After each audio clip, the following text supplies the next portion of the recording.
મહત્વના સમાચાર સામે આવી રહ્યા છે જે વડોદરામાં 16 વર્ષની સગીરા પર બે યુવકો દ્વારા દુષ્કર્મની ઘટના સામે આવી રહી છે। જે સગીરા જ્યોતિ ફાઉન્ડેશન ટ્રસ્ટમાં કામ માટે ગઈ હતી ત્યારે સંચાલક પંકજ પરમારે તેના પર દુષ્કર્મ આચર્યું હોવાનો આરોપ આવ્યો છે। જે સાથે જ સોશિયલ મીડિયા દ્વારા સંપર્કમાં આવેલા છાણીના યુવક જતીન ઉર્ફે આદેશ ગોહિલ પર પણ દુષ્કર્મનો આરોપ લગાવવામાં આવ્યો છે। જે આ સગીરા ગર્ભવતી થતા સમગ્ર મામલો બહાર આવ્યો હતો। મકરપુરા પોલીસ સ્ટેશનમાં માતાની ફરિયાદના આધારે પોલીસે બંને આરોપીની ધરપકડ કરી વધુ તપાસ હાથ ધરવામાં આવી રહી છે। જે વડોદરામાં સગીરા પર દુષ્કર્મ આચરવાની ઘટના સામે આવી રહી છે। જે બે આરોપી ઝડપી પાડવામાં આવ્યા છે।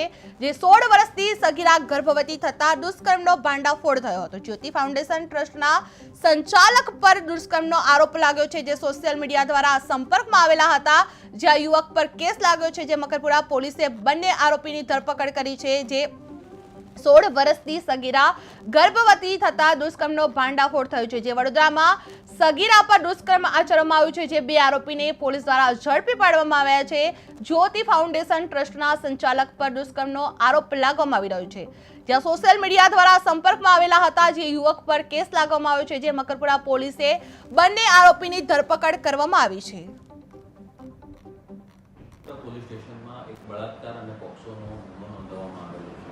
આ ગુનામાં હકીકત એવી છે કે મકરપુરા પોલીસ સ્ટેશનને એસએસસી હોસ્પિટલથી એક વર્દી મળેલી, જેમાં ભોગ બનનાર 18 વર્ષથી ઊંચી ઉંમરની છે અને ગર્ભવતી છે।